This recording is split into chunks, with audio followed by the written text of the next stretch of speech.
সদ্য স্বাধীন বাংলাদেশে পরবর্তী কয়েকটি বছরের বিভীষিকা আজও মানুষের স্মৃতিতে দুঃস্বপ্ন হয়ে আছে। ক্ষমতাসীন দলের সন্ত্রাসী আক্রমণ, রিলিফ চুরি, হাইজ্যাক, গণপিটুনি, দলীয় পেটোয়া বাহিনীর লুটপাট, শিক্ষাঙ্গনে ব্যাপক বিশৃঙ্খলা, পরীক্ষায় গণনকলের হিড়িক এবং নারী অপহরণ ও ধর্ষণে কলঙ্কিত হয় স্বাধীনতার সোনালী স্বপ্ন, আকাঙ্ক্ষা আর চেতনা।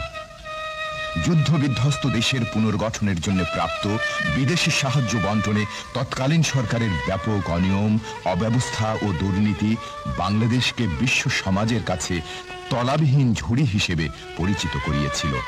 ৭৪-এ এক মুঠো ভাতের জন্য হাজার হাজার নিরন্ন মানুষ পথে নেমে এসেছিল।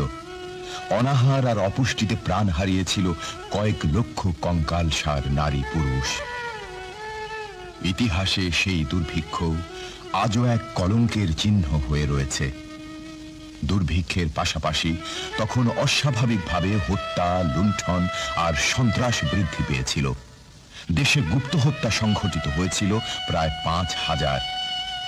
রাজনৈতিক নেতৃত্বের ব্যর্থতা অনাহার ক্লিষ্ট মানুষের রাতের ঘুমটুকুও কেড়ে নিয়েছিল।